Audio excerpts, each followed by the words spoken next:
Udah start nih.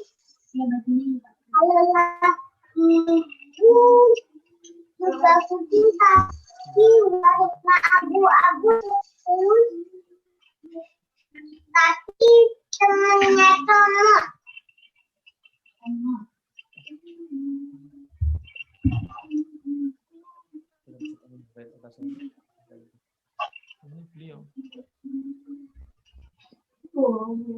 Ustaz tadi sudah masuk.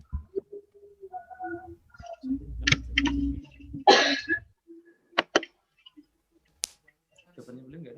Bisa kita sama?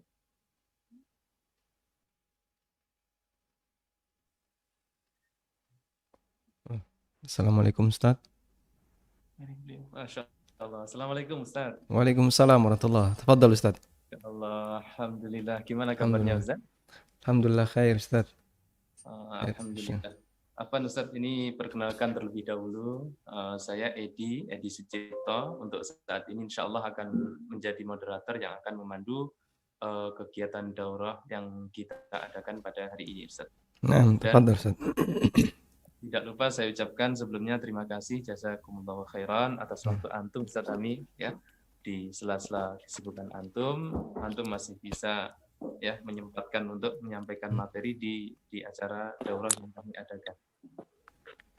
Sebelum kita mulai, mungkin saya sapa dulu para peserta daurah Ustaz ya. Tafadhal Ustaz. Nah. Assalamualaikum warahmatullahi wabarakatuh. Bapak Ibu, orang tua, wali santri yang kami hormati, kemudian para santri dan santriwati MA dan MTS Jambil Rahman yang kami cintai, alhamdulillah ya kepada Allah Subhanahu wa taala atas limpah nikmat dan karunia-Nya pada saat ini kita masih bisa beribadah kepada Allah Subhanahu wa taala, kita bisa bertemu kembali pada acara daurah yang kita adakan untuk saat ini. Hari ini kita memasuki daurah yang kedua yang akan disampaikan oleh beliau Al-Ustadz Amin Nur Bait hafizallahu taala dengan tema kendala dan solusi dalam pembelajaran online di masa. Jadi saya harapkan para santri dan santriwati semua sudah siap stay tune di channel kami untuk menyimak ya, dan jangan lupa untuk mempersiapkan alat tulis ya. Silahkan dicatat kaidah-kaidah yang akan disampaikan nantinya oleh Al-Ustadz Amin Nur Bait hafizallahu taala. Kemudian nanti para santri dan santriwati sekiranya ingin bertanya, silahkan pertanyaan dikirim via WA ke nomor 085158011861. Nanti insya Allah nomornya akan kita kirim lewat grup kelas masing-masing insya Allah. Baik, menyingkat waktu kepada Ustadz Amin Nur Bait, falyatafaddal mashkura. Monggo Ustadz. Assalamualaikum warahmatullahi wabarakatuh. Waalaikumsalam warahmatullahi wabarakatuh. Alhamdulillahi rabbil alamin. Wassalatu wassalamul atammanil akmalani alal mab'uthi rahmatan lil alamin. Wa ashhadu an la ilaha illallah wahdahu la syarikalah. Wa ashhadu anna Muhammadan abduhu wa rasuluh. Salawatu rabbi wa salamu alaihi wa ala alihi wa ashabihi wa man sara ala nahjihi wa stanna bisunnatihi ila yaumiddin. Alhamdulillah, puji syukur kita haturkan kehadirat Allah Azza wa Jal. Dialah zat yang membimbing para hambanya untuk memilih komunitas yang baik, komunitas dalam belajar, komunitas dalam bergaul, maupun komunitas dalam beraktivitas yang lainnya. Dan kita bersyukur kepada Allah Subhanahu wa Ta'ala ketika Allah Ta'ala pilihkan kita komunitas yang baik dalam belajar. Anda yang tinggal di lingkungan Jamilur Rahman juga mendapatkan komunitas yang baik di lingkungan sekitar rumah. Demikian pula Anda yang bermuamalah dengan sesama muslim yang saleh mendapatkan komunitas yang baik dalam bermuamalah. Dan itu sebuah nikmat yang luar biasa. Karena sebagaimana yang kita tahu bahwasanya as-sahibu sahib, kawan itu bisa menyeret temannya. Sebagaimana kawan bisa menyeret temannya menuju surga, maka mereka juga bisa menyeret temannya menuju neraka. Dan kita berharap ketika kita memperbanyak suhbatul mukminin, bersahabat dengan orang-orang mukmin yang baik, nantinya kita akan dikumpulkan oleh Allah Subhanahu wa taala di surganya sebagaimana Allah Subhanahu wa taala mengumpulkan kita di dunia. Para Bapak Ibu wali santri yang kami hormati, pembahasan kita di kesempatan kali ini sebagaimana yang disampaikan dalam pengumuman, kita akan mengupas tentang kendala dan solusi pembelajaran online di masa pandemi. Kondisi sebagaimana yang saat ini kita jumpai, mungkin di antara kita baru pertama kali mengalaminya. Sepanjang perjalanan kita dalam belajar, termasuk perjalanan saya dalam belajar dari sejak kecil sampai usia sekarang, kita belum pernah menjumpai kondisi pandemi seperti ini yang terjadi di Indonesia. Barangkali Bapak Ibu juga mengalami hal yang sama. Sehingga kita punya pengalaman untuk pertama kalinya kita menghadapi sebuah pandemi di mana masyarakat dituntut untuk membatasi geraknya dalam rangka untuk menekan penyebaran penyakit di masyarakat. Karena itulah, barangkali ada banyak pihak yang dia sebenarnya belum siap untuk menghadapi pembelajaran sementara tidak terjadi tatap muka. Sehingga satu pihak mengalami kesulitan, apalagi mereka yang berada di sebuah tempat yang kesulitan untuk bisa mendapatkan akses internet. Baik, namun sebelum itu, sebelumnya kita akan membaca nasihat yang disampaikan oleh para ulama tentang kunci agar orang bisa mendapatkan ilmu. Karena yang namanya belajar, kata kuncinya hanya satu. Transfer knowledge. Mentransfer pengetahuan dari seorang guru kepada murid. Salah satunya.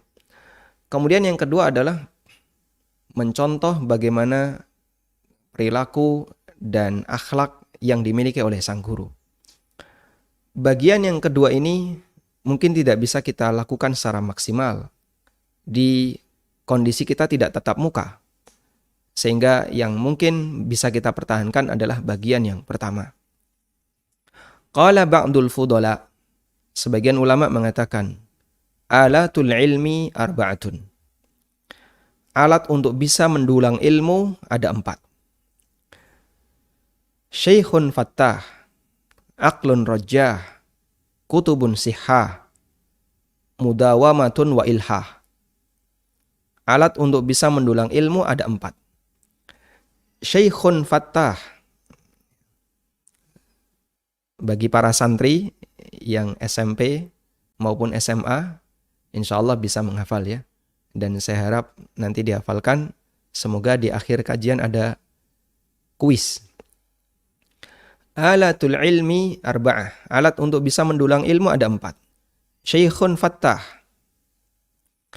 aqlun rajah, kutubun sihah, mudawamatun wa ilhah. Syekhun fattah, aqlun rajah, kutubun sihah, mudawamatun wa ilhah. Yang pertama adalah syekhun fattah. Ada sedikit pengalaman tentang 4 kalimat ini. Umroh Maret 2019. Dan itu merupakan umroh pertama yang diselenggarakan oleh kajian Rabu pagi di Al-Huda. Kami bersama teman-teman ketemu dengan 2 talib, yang satu sedang menempuh doktoral, yang satu orang yang sangat istimewa. Nanti akan kita sebutkan di akhir. Kemudian mereka ingin berkenalan, lalu kita berkenalan dengan mereka, walhamdulillah akrab. Lalu sebelum kami berpisah, salah satu di antara mereka berpesan kepada saya, alatul ilmi arba'ah. Kunci untuk bisa mendulang ilmu ada 4. Syekhun fattah, aqlun rajah, kutubun sihah, mudawamatun wa ilhah. Nah, salah satu di antara yang menasihati kami itu adalah cucunya Syekh Muqbil Al-Wadi'i rahimahullah. Beliau ibunya adalah saudarinya Ummu Abdillah, putrinya Syekh Mukbil. Dan beliau memperkenalkan diri dan kita punya nomornya, walhamdulillah akrab dan sering berhubungan melalui WA dengan saya, walhamdulillah.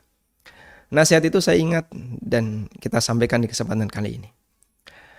4 kunci untuk bisa mendulang ilmu.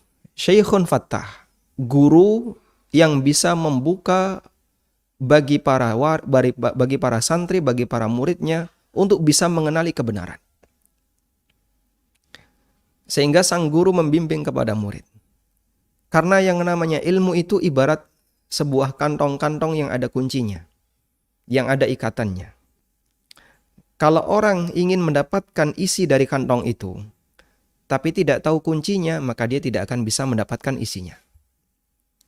Sebagaimana yang kita pahami misalnya. Ada orang ingin belajar fikih. Saya kalau mau belajar fikih, saya harus mulai dari mana? Ada orang mau belajar ilmu tafsir.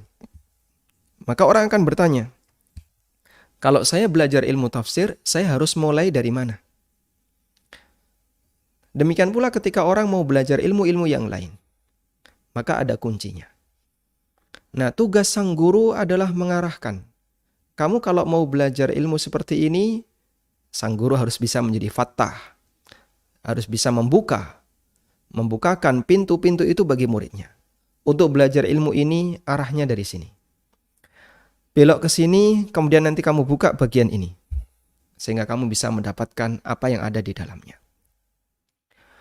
Ketika orang belajar tapi dia dibiarkan tanpa bimbingan, kemudian dia meraba satu demi satu, akan sangat sulit untuk bisa mendapatkan isinya.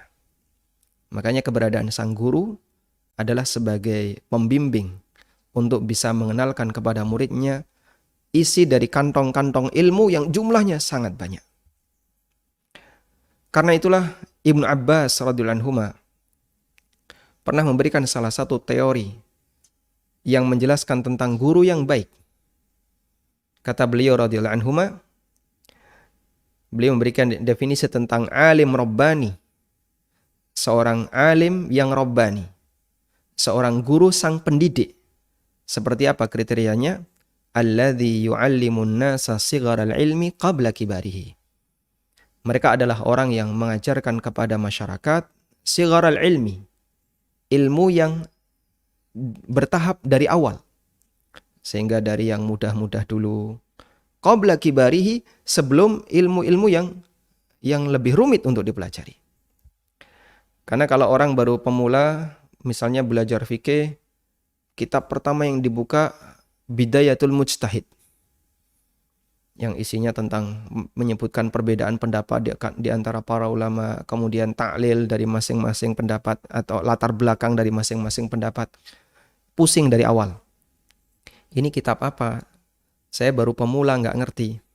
Sehingga kalau pemula langsung lompat ke yang paling atas, maka dia tidak akan bisa mendapatkan ilmu secara maksimal, bahkan secara tabiat akan menolak. Ibarat seorang bayi yang dia baru belajar untuk makan. Pertama langsung dikasih daging. Itu bisa mematikan. Bahaya. Apalagi dikasih duren. Nah itu berbahaya. Sehingga bertahap. Pertama dikasih yang cair. Kemudian yang naik dikit agak lembut. Ya. Naik dikit keras dan seterusnya. Demikian pula kita dalam belajar. Kita belajar adalah mengisi nutrisi bagi hati. Maka kita lakukan secara bertahap. Dari yang kecil-kecil dulu, dari yang mudah-mudah dulu. Kemudian bertahap seterusnya sampai akhirnya dia bisa mendapatkan ilmu yang lebih tinggi. Nah, tugas seorang guru adalah fattahun. Dia sebagai pembuka agar muridnya bisa terbimbing untuk bisa mendapatkan ilmu yang lebih maksimal. Dari sini kita bisa melihat betapa pentingnya guru yang baik. Terlebih apabila guru itu adalah orang yang mengarahkan muridnya untuk memiliki akidah yang sahih, perilaku yang baik, kemudian cara beribadah yang lurus. Maka sang guru ketika memiliki sifat seperti itu, membimbing muridnya untuk menjadi seorang ahlu sunnah yang baik. Sebagaimana pesan yang pernah disampaikan oleh ulama tabi'in Muhammad bin Sirin. Muhammad bin Sirin rahimahullah pernah mengatakan, "Inna hadzal ilma dinun." Sesungguhnya ilmu ini adalah agama. Ilmu itu agama. Artinya apa? Belajar ilmu sama dengan membangun ideologi agama. Sama dengan membangun prinsip beragama. Sehingga kalau orang salah dalam belajar ilmu, maka seperti orang membangun bangunan yang salah. Ya. Membuat gedung pencakar langit, tapi pondasinya ya pakai GRC. Ya ambrol. Karena itu kata Muhammad bin Sirin, mengingat belajar ilmu adalah agama, sehingga orang yang belajar agama hakikatnya dia sedang membangun ideologi. Fanzuru amman ta'khuduna dinakum. Karena itu perhatikanlah dari mana kalian mengambil agama kalian. Sehingga belajar ilmu sama dengan mengambil agama. Maka perhatikan dari mana kalian mengambil agama kalian. Kalau orang mengambil agama dari sumber yang menyimpang, maka nanti agamanya akan jadi agama yang menyimpang. Dan bisa jadi dia akan menjadi orang yang menyimpang. Kecuali jika dia mendapatkan petunjuk dari Allah Subhanahu wa ta'ala. Sebaliknya ketika dia mengambil agama dari orang yang akidahnya lurus, ideologinya baik, maka dia akan menjadi orang yang akidahnya lurus, memiliki manhaj yang benar, paham tentang prinsip Ahlussunnah, memiliki akhlak yang baik, tergantung dari bagaimana sang murid itu meniru apa yang dimiliki oleh gurunya. Makanya kesimpulan yang disampaikan oleh para ulama tentang sifat-sifatnya para sahabat. Mungkinkah ada orang di zaman sekarang yang mereka bisa lebih unggul dibandingkan para sahabat Nabi SAW? Jawabannya nggak mungkin. Meskipun bisa jadi ada orang yang ibadahnya lebih banyak dibandingkan sahabat. Karena sahabat itu muridnya Nabi SAW. Sehingga lihat gurunya. Dan dengan guru yang demikian sempurna, maka menghasilkan murid yang demikian sempurna. Generasi yang terbaik. Khairun nasi qarni. Thumma alladhina yalunahum. Thumma alladhina yalunahum. Runtutan hubungan guru terbaik dengan murid-murid terbaik diletakkan oleh Allah Ta'ala di 3 kurun mufaddalah. Di 3 generasi emas umat Islam. Generasi sahabat, thumma alladhina yalunahum, kemudian generasi tabi'in, thumma alladhina yalunahum, kemudian generasi tabi'in. Yang dimana ketika itu dominan orangnya adalah orang-orang yang baik. Dominan kaum muslimin ketika itu adalah orang-orang yang baik. Hasil dari guru-guru yang memberikan pendidikan yang terbaik. Sehingga bisa menghasilkan murid-murid yang terbaik. Kemudian setelah itu, suasana tidak sebagaimana sebelumnya. Yang sebelumnya dominan masyarakat muslim adalah masyarakat terbaik. Kemudian kondisi setelahnya berbeda dengan sebelumnya. Meskipun ada beberapa orang yang mereka sangat unggul dalam bidang ilmu. Meskipun mereka tidak hidup di zaman kurun mufaddalah. Baik. Karena itulah, dari penjelasan ini kita bisa mengambil kesimpulan. Memilih guru yang baik adalah kewajiban pertama bagi seorang siswa, bagi seorang santri, bagi seorang talibul ilmi, agar dia bisa mendapatkan bimbingan yang baik. Dan kita perlu tahu bahwa memilih guru ketika kita belajar nantinya akan dipertanggungjawabkan di akhirat. Sehingga Allah Ta'ala akan bertanya, kenapa kau mengikuti dia? Kenapa kau ikuti fulan, Kenapa kau belajar kepada fulan? Imam Asy-Syafi'i rahimahullah menyadari hal ini. Dan beliau pernah mengatakan, raditu bimalikin hujjatan baini wa bainallahi ta'ala. Aku ridha untuk menjadikan Imam Malik sebagai hujjah antara diriku dengan Allah Ta'ala. Artinya, ketika Allah tanya kepadaku, kenapa kau ikuti Imam Malik? Kenapa kau belajar kepada Malik? Imam Syafi'i sudah siap dengan jawabannya. Beliau ridho untuk menjadikan Imam Malik. Disebabkan karena kualitas gurunya yang luar biasa. Baik, ini jenis yang pertama, Syekhun Fattah. Yang kedua, kunci yang kedua adalah aklun rajah. Akal yang cerdas. Akal yang baik, yang maksimal untuk diajak berpikir. Sehingga dengan akal yang rojah, maka orang bisa memahami apa yang dia dengar dengan maksimal. Oh, kalimat kayak gini itu maknanya seperti ini. Kalimat seperti ini maknanya seperti ini. Dan bahkan dia terkadang bisa mengambil sebuah kesimpulan dari apa yang disampaikan oleh gurunya, meskipun tidak dinyatakan oleh gurunya. Guru saya bilang A, dan saya memahami A plus X. Loh, kok ada tambahan X? Ada tambahan X itu adalah makna yang saya pahami dari apa yang disampaikan oleh gurunya. Sehingga dia bisa mendapatkan pelajaran tambahan, bisa mendapatkan faidah dari apa yang disampaikan oleh sang guru, padahal itu tidak dinyatakan oleh guru. Kalau bisa seperti itu, Masya Allah.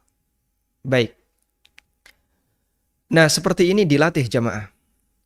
Karena itulah Ibnu Abbas radhiyallahu anhu, ya, ada sebagian orang yang dikasih oleh Allah kelebihan, ya. Dia punya kemampuan berpikir yang bagus, sistematis, kemudian bisa memahami perkataan dengan maksimal, detail, jeli. Ada orang yang punya kemampuan seperti itu. Dan sebaliknya, masing-masing manusia bertingkat. Namun, orang bisa melatih itu. Dari awalnya misalnya dia nggak ngerti, tapi kemudian dia coba. Makanya beberapa ulama membuat buku Tadribul Malakah, menguji kemampuan seseorang dalam berijtihad. Dan itu intinya adalah belajar teori gimana sih memahami sebuah perkataan, memahami sebuah dalil, Al-Quran maupun hadis, keterangan dari para ulama, kemudian kita bisa menyimpulkan. Ibnu Abbas pernah ditanya, dari Mughirah, qala qila li Ibni Abbas. Ada orang yang bertanya kepada Ibnu Abbas, kaifa asabta hadzal ilma? Gimana sih Anda kok bisa mendapatkan ilmu sebanyak ini? Qala, kata Ibnu Abbas, bilisanin sa'ul wa aqlin wa qalbin aqul. Saya bisa mendapatkan ilmu seperti ini karena dulu saya banyak bertanya. Makanya Anda bisa perhatikan, Ibnu Abbas meskipun beliau sahabat junior, ketemu Nabi SAW tidak lebih lama dibandingkan senior-seniornya. Namun Masya Allah, ijtihad beliau sangat banyak, baik dalam masalah tafsir, dalam masalah fikih, maupun dalam masalah akidah maupun yang lainnya. Ijtihad Ibnu Abbas radhiyallahu anhu. Dan di samping itu juga berkat doa Nabi SAW.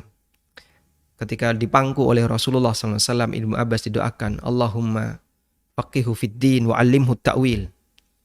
Ya Allah, berikanlah Ibnu Abbas faqih dalam masalah agama dan ajarkanlah ilmu ta'wil. Faqih dalam masalah agama itu mewakili ilmu riwayah. Maksudnya adalah kaya dalam bahan baku. Hafal banyak ayat, hafal banyak hadis. Hafal Al-Quran, hafal banyak hadis. Sehingga Ibnu Abbas memiliki banyak hadis. Wa'allimhu ta'wil, dan ajarkanlah ta'wil untuk beliau. Dan itu mewakili ilmu dirayah. Maksudnya adalah Ibnu Abbas paham terhadap ayat dan hadis yang beliau hafal. Masya Allah, orang kalau punya dua kunci ilmu ini, kana habron lil ummah, maka dia ibarat tinta bagi umat. Dia hafal Quran, paham tafsirnya, Masya Allah. Hafal Sahih Bukhari, Sahih Muslim, dan beberapa kitab-kitab sunan. Dan paham hadis yang dia hafal, Masya Allah. Ya. Meskipun orang kayak gini, di tengah umat manusia adalah manusia yang sangat langka. Baik. Ibnu Abbas ketika ditanya, Anda kok bisa memiliki ilmu seperti ini? Kata beliau, bilisanin sa'ul wa aqlin wa qalbin aqul. Banyak bertanya dan banyak memaksimalkan pikiran. Sehingga pikiran itu tidak dibuat istirahat, tapi diajak untuk aktif. Berpikir. Karena kan kadang ada orang yang dia merasa berat untuk berpikir. Nggak mau belajar. Belajar kayak gini rumit. Nggak mau. Ya. Itu baru belajar nahwu. Baru 2, 3, 4 kali pertemuan mutung. Rumit nggak mau. Dia nggak mau berpikir berat. Merasa capek. Dan itu umum di masyarakat. Termasuk mereka yang sudah ngaji. Nggak mau untuk diajak berpikir berat. Kadang ada yang memberanikan diri. Termasuk misalnya Anda bisa lihat ya. Mahasiswa itu ketika semakin mendekati lulus, ujiannya semakin berat. Materinya semakin berat, ujiannya semakin berat. Andaikan bukan karena ijazah, saya yakin banyak yang mutung. Sehingga ketika membuat TA, ya, dia harus banyak mikir, banyak mencurahkan waktu, pikirannya, dia capek. Itu kalau bukan karena masalah ijazah, mungkin dia akan mutung.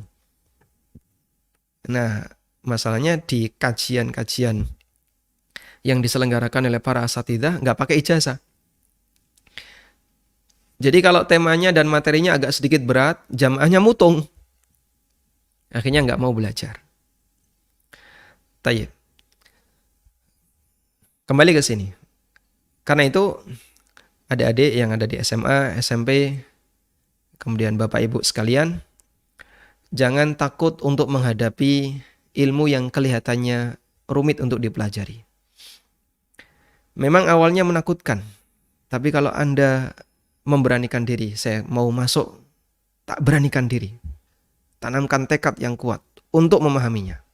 Insya Allah akan ada hasil. Insya Allah akan ada hasil. Qala Al-Khalil Ibn Ahmad Al-Farahidi, kata Khalil bin Ahmad Al-Farahidi, salah seorang ahli bahasa, Al-ulumu aqfalun, was-su'alatu mafatihuha. Ilmu itu ibarat kunci-kunci. Ya, seperti tadi ya. Ini ada ilmu A. Dalam sebuah kantong ada kuncinya. Ilmu B, ada kantong, ada kuncinya. Ilmu C, sebuah kantong, ada kuncinya. Dan begitu seterusnya. Maka kantong itu tidak akan terbuka kalau kuncinya nggak dibuka. Lalu kata Al-Khalil, was-su'alatu mafatihuha. Dan bertanya tentang isi ilmu itu adalah cara untuk membuka kuncinya. Sehingga bertanya itu termasuk di antara cara untuk bisa memahami. Baik, tapi kan katanya Pak Ustadz nggak boleh banyak bertanya. Banyak bertanya yang memberatkan diri sendiri nggak boleh. Tapi kalau banyak bertanya dalam rangka untuk tahu apa yang kita butuhkan, silahkan. Dan itu terpuji. Terus caranya gimana? Begini ya. Kalau Anda belajar materi apapun yang disampaikan oleh guru. Dalam waktu guru menyampaikan misalnya 45 menit. Sudah fokus untuk mendengarkan. Kemudian kalau misalnya semua sudah dipahami, cari salah satu materi yang menurut Anda perlu dilebarkan dikit. Nah, bagian itu silakan ditanyakan. Saya sudah paham semua kok dari apa yang disampaikan guru, saya nggak perlu tanya. Betul, alhamdulillah, bagus. Tapi Anda bisa cari salah satu materi ya, yang ingin sedikit dilebarkan. Tadi bahas ini, tapi saya ingin tahu lebih banyak. Baik, silakan dibuka dikit. Pak Guru, kayak gini seperti apa? Pak Ustadz, seperti ini, maknanya gimana? Nah, dengan cara seperti itu, insya Allah akan terjadi interaksi yang maksimal antara guru dengan murid. Tayyib. Tapi kalau misalnya pertanyaan itu justru akan memberatkan murid yang lain, ya, Anda tahan saja, tidak apa-apa. Daripada nanti ujiannya makin banyak materinya, begitu ya. Kemudian kita lanjutkan. Yang ketiga adalah kutubun sihah. Yang ketiga adalah buku panduan yang lurus, yang benar. Dalam arti yang tidak mengandung penyimpangan, yang tidak mengajarkan keburukan. Buku-buku panduan yang dia kalau misalnya ada hadis-hadis bermasalah, ada keterangannya, oh ini hadis dhaif, ini hadis palsu. Sehingga kitab itu mengarahkan murid untuk memiliki materi yang lurus. Kutubun sihah. Dan itu kunci yang ketiga untuk bisa mendapatkan kantong ilmu yang lebih maksimal.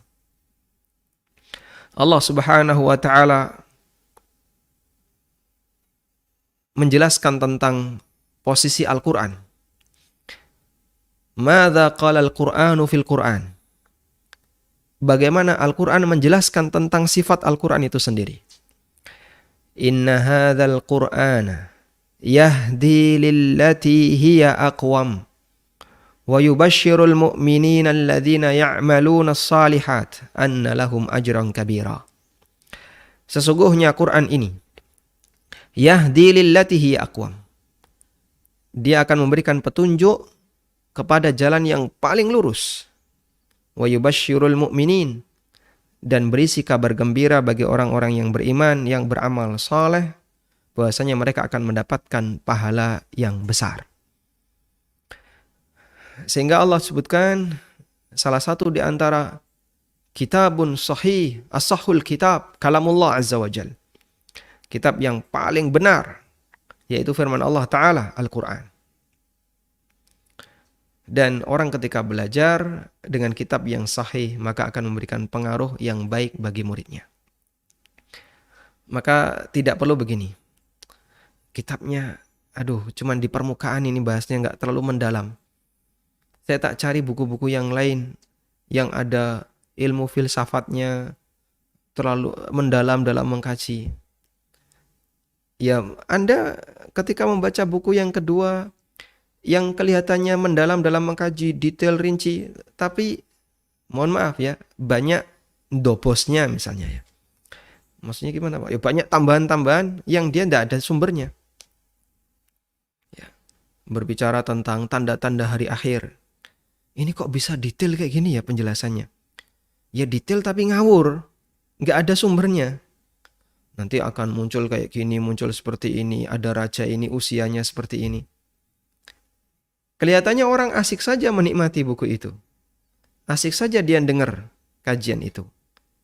Cuman ada banyak sampah yang masuk. Yang sebenarnya itu nggak perlu. Makanya ibarat makanan yang sederhana tapi sehat. Meskipun rasanya biasa-biasa saja, lebih baik dibandingkan makanan yang dicampuri dengan aneka bahan tapi ternyata membahayakan. Wah, ini rasanya lebih mantap ya. Asin, asam, asin campur jadi satu. Pedas, manis campur jadi satu. Wah, ini rasanya rame. Rame tapi berbahaya. Karena kadang ada buku yang dia mengandung banyak informasi. Saya pernah baca buku tentang Dzulqarnain ya. Oh, banyak sekali informasi. Tapi ya jadinya semuanya nggak jelas. Kalau orang tidak perhatian dalam masalah kesahihan riwayat, mungkin ditelan semuanya. Tapi kalau kita perhatian terhadap kesahihan riwayat, yang ngarang kayak gini ngapain dihafal? Ngapain dibaca? Ditinggalin. Baik. Nah, teman-teman yang sedang belajar mungkin dapat modul dari sekolah ya. Modul ketika dibaca, biasa-biasa saja, bosan belajar ini. Biasa-biasa saja bosan, tapi sudah dipilihkan oleh Ustadz, yang maksimal insya Allah bagus. Terus bagaimana kalau misalnya ingin dapat tambahan tanya ke Ustadz, biar dikasih penjelasan. Kemudian yang keempat adalah mudawamatun wa ilhah. Harus dilakukan secara istiqomah. Dan rutin, terus menerus. Belajar, besok belajar lagi, dan begitu seterusnya. Siapakah kita dibandingkan Imam Ahmad bin Hanbal rahimahullah? Ra'a rajulun ma'al imami Ahmad mihbarah. Ada orang yang melihat Imam Ahmad membawa pensil, membawa pena yang pakai tinta gitu ya. Faqala lahu, maka orang itu bertanya, "Ya Aba Abdillah, anta qad balagta hadzal mablagh." Wahai Imam Ahmad, Anda sudah mencapai posisi seperti ini. Muridnya banyak, terkenal, menjadi seorang imam besar. Wa anta imamul muslimin. Sementara Anda adalah imam bagi kaum muslimin. Wa ma'akal mihbarah tahmiluha. Sementara Anda membawa pena yang Anda bawa kemana-mana untuk mencatat. Faqala, kemudian Imam Ahmad mengatakan, ma'al mihbarah ilal maqbarah. Bersama pena menuju kuburan. Bukan maksudnya mengiringi mayat ke kuburan bawa pensil, bukan ya. Tapi membawa pena menuju kuburan artinya belajar sampai mati. Jadi harus terus diulang. Pak, kapan liburan? Ya, ada waktu liburan, ada waktu berlibur, ada waktu untuk belajar. Dan waktu berlibur kalau itu bisa mengancam hafalan Quran, ya, bagi para santri jangan lupakan untuk murojaah. Meskipun tidak sebanyak ketika menjelang ujian. Kalau menjelang ujian kan kebut semalam. Kalau waktu liburan lebih longgar. Baik. Nah, terus bagaimana kalau kita tidak bisa maksimal dalam situasi pandemi seperti ini? Nah, itu salah satu di antara kendala. Dan itu juga dialami oleh siapapun termasuk di sekolah saya. Karena itu kebijakan yang kami berikan, karena kondisi belajar tidak maksimal sebagaimana ketika tatap muka, maka pertama yang kita lakukan adalah menurunkan target. Sehingga biasanya untuk kelas 1 semester 1 target hafal sampai surat sekian. Semester 1 hafal setengah juz 30. Karena ini nggak mungkin target, diturunin. Dan seperti yang kita paham, guru antri untuk menelpon satu demi satu para santri. Nah, antrian itu salah satu yang kita lakukan adalah kita turunin targetnya. Biar tidak terlalu memberatkan baik bagi guru maupun bagi santri, termasuk juga bagi wali santri. Kemudian yang kedua, berikan jaminan kesehatan HP ya, untuk para guru dan kesehatan koneksi. Karena ini kan piranti paling utama. Kegiatan KBM di era pandemi tidak akan bisa berjalan kalau kemudian tidak ada kunci ini. Sehingga guru yang butuh HP, silakan nanti sekolah menyediakan, tapi bayar ya, meskipun dicicil.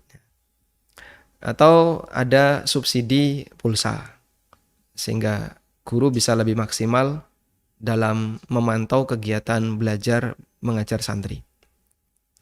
Sekali lagi tadi kita sampaikan dalam mukaddimah, masyarakat kita baru pertama kali mengalami kejadian seperti ini di Indonesia. Sehingga kita tidak pernah mengalami situasi belajar nggak bisa tatap muka. Selain di masa pandemi ini, sebelumnya kita nggak pernah. Sehingga banyak yang ini dadakan ya. Belum persiapan, belum tahu bagaimana caranya, teknisnya. Sampai di sini kan rencananya kita akan gunakan Zoom untuk pertemuan wali santri.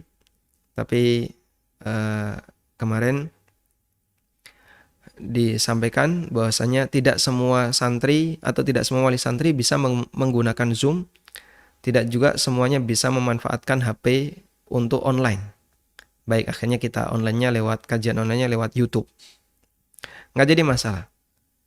Kalau mau dimaksimalkan, Google itu sudah menyediakan ya. Ada Google Class. Kemudian ada juga Microsoft Meeting dan banyak lagi, termasuk Zoom juga. Cuman kan kalau itu dipakai belajar, untuk yang belum terbiasa menggunakannya, pertama kaku, yang kedua nanti ngadat saat belajar. Internetnya nggak kuat. Tayyib. Ala kullin, intinya jamaah, ma la yudraku kulluh la yutraku julluh. Kalau nggak bisa diambil semuanya, jangan tinggalkan yang paling penting. Sehingga mulai dari apa yang paling penting, kemudian diturunkan dikit dan seterusnya. Wallahu ta'ala alam. Baik, saya kira itu yang bisa kita sampaikan. Ini jadinya pembahasan yang terkait tema malah sedikit ya. Kendala dan solusi, kendalanya yang lebih banyak di masalah koneksi internet dan bagaimana cara penggunaan teknologi. Ya. Dan tadi sudah kita sampaikan, turunkan target dalam rangka untuk memberikan toleransi, tapi tidak melarang bagi santri yang ingin belajar lebih banyak. Alhamdulillah di MIPS ya, ada santri kelas 1 yang paling unggul di sekolah kami. Targetnya itu 1 semester sampai surat Ad-Duha, dari An-Nas sampai Ad-Duha. Tapi Masya Allah, satu santri kami ini, ya, yang bernama Muhammad Sultan Ibadur Rahman, beliau menghafal sampai juz 27. Ya. Sehingga yang 29, 28, 27 inisiatif pribadi. Target sekolah cuma sampai Ad-Duha, tapi dia sudah sampai juz 27. Dan saat pembagian rapot kemarin ketemu saya untuk ujian, alhamdulillah beliau bisa sambung ayat di juz 27. Dapat penghargaan. Wallahu ta'ala alam, demikian yang bisa kita sampaikan. Semoga menjadi kajian yang bermanfaat. Ada sisa waktu, kita kembalikan kepada Ustadz Edi. Silakan Ustadz. Nah, jazakumullahu khairal katsir atas pemaparan materinya, Ustaz. Untuk selanjutnya kita masuk sesi soal jawab. Silahkan kepada para peserta daurah untuk mengirimkan ya pertanyaannya ke nomor yang tadi sudah kita sebutkan, yang sudah kita share melalui grup kelas. Nanti insya Allah akan kita sampaikan kepada Ustadz Ami. Ada pertanyaan masuk ini, Ustadz. Bismillah, Ustadz, Ana ingin bertanya, bagaimanakah cara mengatasi kemalasan dalam menuntut ilmu? Mohon jawabannya, Ustadz. Syukran wa jazakallahu khairan. Masya Allah. Syukran wa jazakallahu khairan. Ini bukan masalah 1 orang, 2 orang, masalah banyak orang ya. Gimana sih cara untuk mengatasi kemalasan dalam belajar? Memang kunci malas itu adalah obatnya butuh motivasi ya. Butuh motivasi, dan motivasi itu ada banyak ragam. Tergantung latar belakang orangnya. Kadang ada orang yang termotivasi karena ingin sesuatu. Misalnya ya, saya pengen nanti bisa masuk YouTube. Akhirnya gimana caranya dia memotivasi dirinya untuk menghafalkan Al-Quran, untuk belajar agama, biar nanti bisa masuk YouTube. Ada juga yang motivasinya, pokoknya nanti saya harus jadi ustadz yang ngisi di Roja. Sehingga karena motivasi itu, dia berusaha gimana caranya untuk bisa maksimal dalam menggapai cita-citanya. Dan salah satu motivasi itu adalah harapan dari cita-cita seseorang. Baik. Ada juga motivasinya karena pengaruh orang lain. Misalnya, setelah nonton video Ahmad Kamil, ya, yang santri Demutakin, yang menghafal Al-Quran plus nomor ayat, surat, kemudian kemarin sempat datang ke rumah dan mau menghafal hadis. Akhirnya saya kasih kitab Lu'lu' wal Marjan. Mau dihafalkan kumpulan Sahih Bukhari Muslim. Jadi dihafalkan itu, kemudian kita tertarik. Wah, Masya Allah, ini anak-anak bisa hafal seperti ini. Akhirnya Anda tertarik untuk maksimal menghafal. Termasuk juga karena komunitas. Main ke pesantren, Masya Allah ada banyak anak-anak menghafal. Lalu kita ikut termotivasi untuk menghafal. Intinya, gimana caranya membangun motivasi itu? Ada banyak ragam cara untuk bangun motivasi. Nah, tinggal Anda sendiri menyesuaikan posisi Anda yang mana. Ya, bapak-bapak misalnya bilang sama istrinya, "Mah, gimana sih mah caranya biar bisa punya channel YouTube? Saya pengen kok ceramah kayak gitu." Kemudian bapak termotivasi gimana caranya bisa jadi ustadz. Silahkan ya. Cuman dari sekian motivasi itu, ya, kita kembali kepada satu titik, yaitu ikhlaskan niat untuk Allah Subhanahu wa ta'ala. Karena jika amal tidak didasari dengan niat yang ikhlas, maka isinya hanyalah penyesalan dan bukan mendapatkan pahala. Sehingga memiliki motivasi A, motivasi B, motivasi C dalam rangka untuk mendongkrak agar kita semakin maksimal belajar, silahkan. Tapi tetap upayakan bagaimana caranya agar bisa menjaga keikhlasan. Kok bisa Pak punya motivasi sambil ikhlas? Yaitu dipelajari oleh para asatidzah dalam kajian ilmu akidah, nanti bisa ditanyakan ke mereka. Wallahu a'lam. Itu tadi penjelasan dari Ustaz Amin Nurbait hafizallahu taala, ya. Pandai-pandai kita untuk membangun motivasi sehingga bisa mengurangi atau menghilangkan kemalasan di dalam menuntut ilmu. Pertanyaan yang kedua, Ustaz, ini Bismillah, Ana mau bertanya, bagaimana menangani kecanduan game yang menjadi kendala dalam pembelajaran online, terlebih ketika anak menggunakan HP? Masya Allah. Kita punya masalah yang sama ternyata ya. Jadi memang anak kalau sudah megang HP itu sulit sekali untuk diminta, sulit sekali untuk diambil. Diminta dengan cara halus, nggak bakalan dikasih. Diminta dengan cara kasar, dia berontak. Kadang sampai harus berantem dengan ibunya. Terus gimana cara menangani ini? Memang suasana antara kita yang tua-tua dengan anak-anak sekarang sangat jauh berbeda. Dulu waktu kita masih kecil nggak kenal HP ya. Adanya game ya. Dan game itu pun tidak banyak orang yang punya. Dan itu pun membosankan karena gambarnya cuma kayak gitu. Nah sekarang ada HP yang gambarnya jauh lebih bagus. Terus bagaimana? Pertama, barangkali ini bisa dijadikan sebagai solusi ya. Minta kepada anak untuk nulis komitmen. Nulis komitmen itu gimana Pak? Anak disuruh nulis komitmen. Ya, tapi insya Allah mau dia. Coba kamu tulis main game pakai HP berapa jam. Anak kan ngisi kan? Tulis. Minta 2 jam. Orang tuanya bisa nawar. Jangan, kelamaan. Setengah jam saja. Tawar-menawar jadinya. 2 jam, setengah jam, akhirnya deal 1 jam. Tawar-menawar.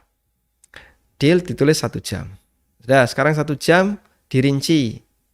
Jam berapa saja. Dirinci. Misalnya habis duhur sekian menit, habis asar sekian menit. Dirinci ya. Udah tanda tangan dia. Kalau nggak bisa cap jempol. Ya. Kemudian ditempel di kamarnya.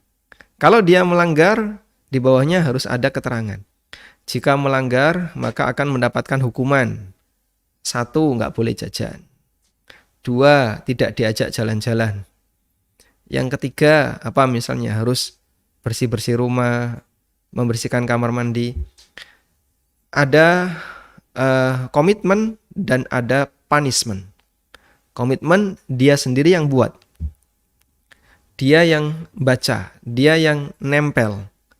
Sehingga dia harus menyepakati itu dan menyesuaikan diri dengan itu. Ya meskipun nanti paling berjalan 3-4 hari terus melanggar lagi. Nanti buat komitmen lagi. Ini salah satunya. Yang kedua, ini pengalaman dari salah satu jamaah. Beliau mengalihkan perhatian anaknya terhadap HP itu dengan cara bermain di luar.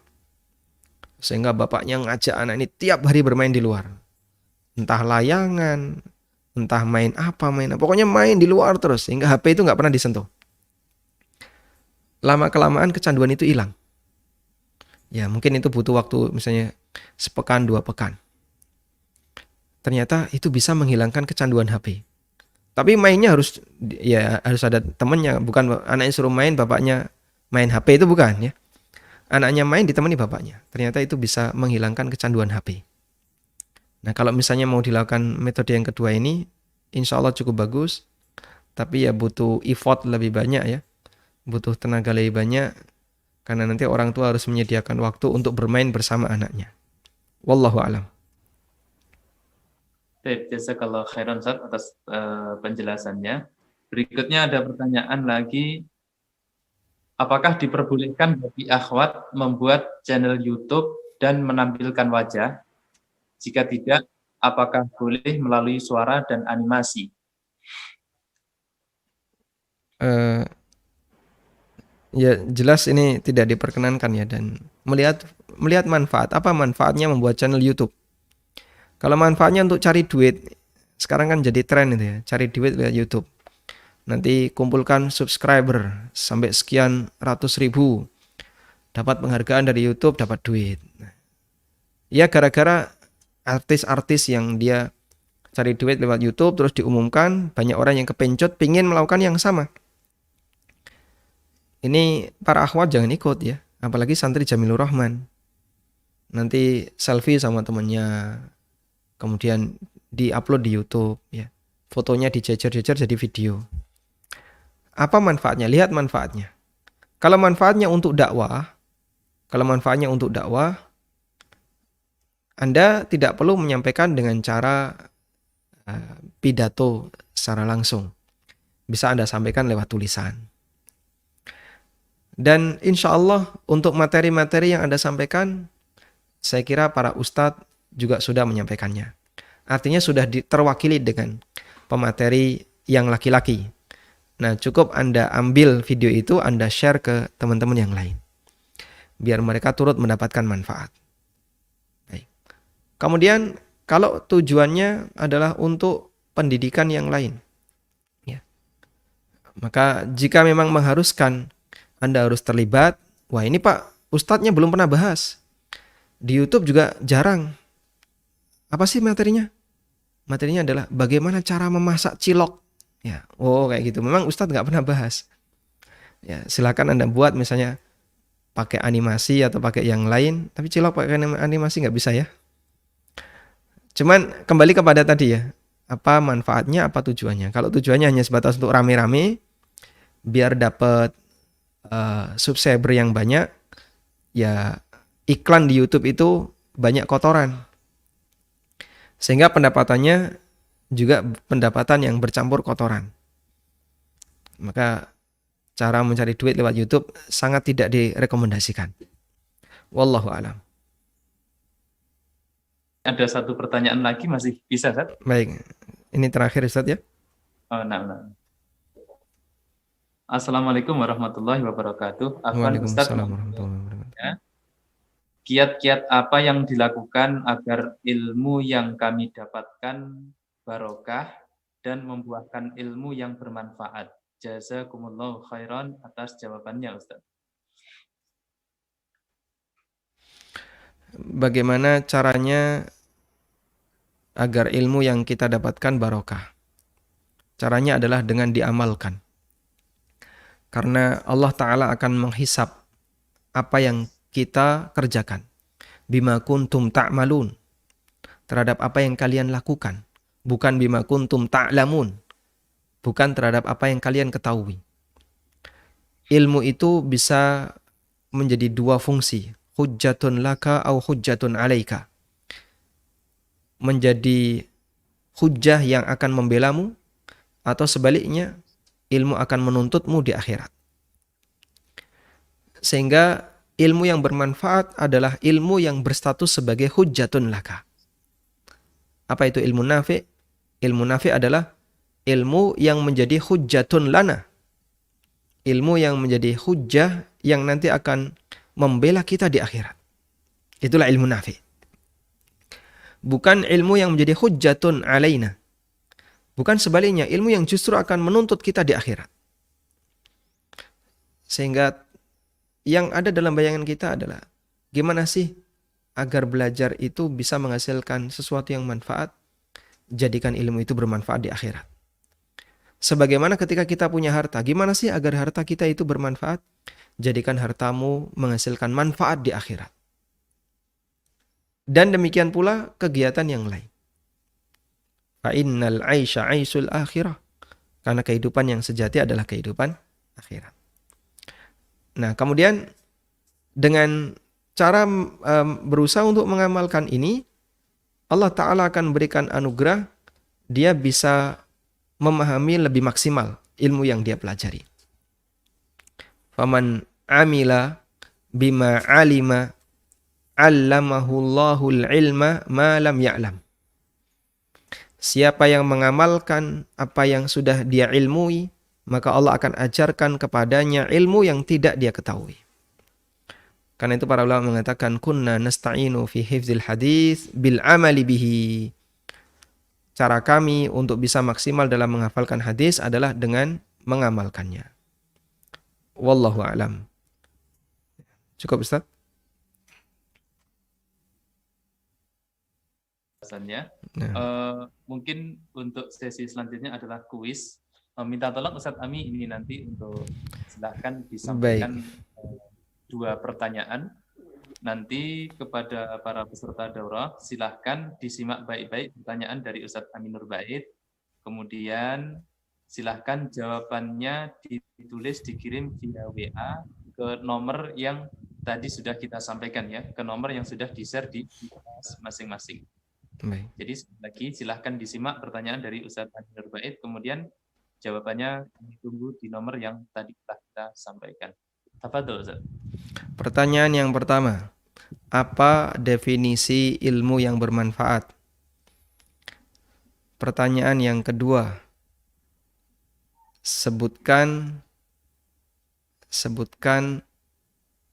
satu keterangan ulama tentang pentingnya memilih guru yang baik.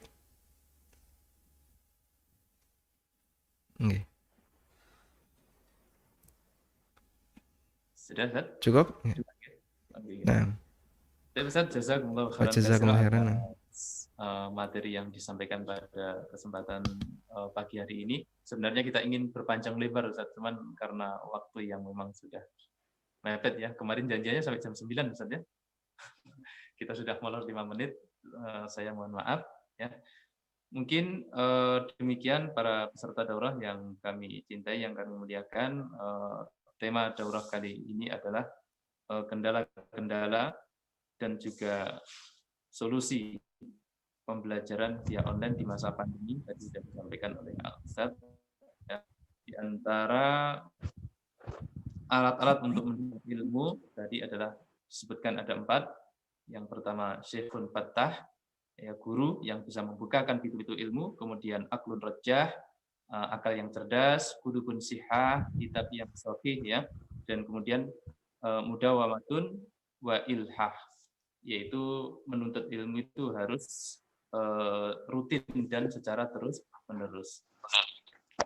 Demikian daurah kita pada kesempatan pagi hari ini. Ucapkan kepada antuna semuanya yang telah senantiasa mengikuti daurah awal sampai akhir. Dan jangan lupa untuk mengirimkan dari pertanyaan Ustadz Amin Nurbait ke nomor 0851 5801 1861. Nanti insya Allah pemenang kuis akan kita sampaikan di penghujung akhir daurah yang akan kita adakan. Demikian dari saya, atas perhatiannya saya ucapkan terima kasih. Jazakumullah khairal jaza. Jika ada kekurangan dari saya mohon maaf yang sebesar-besarnya. Kita tutup daurah kali ini dengan doa kafaratul majelis.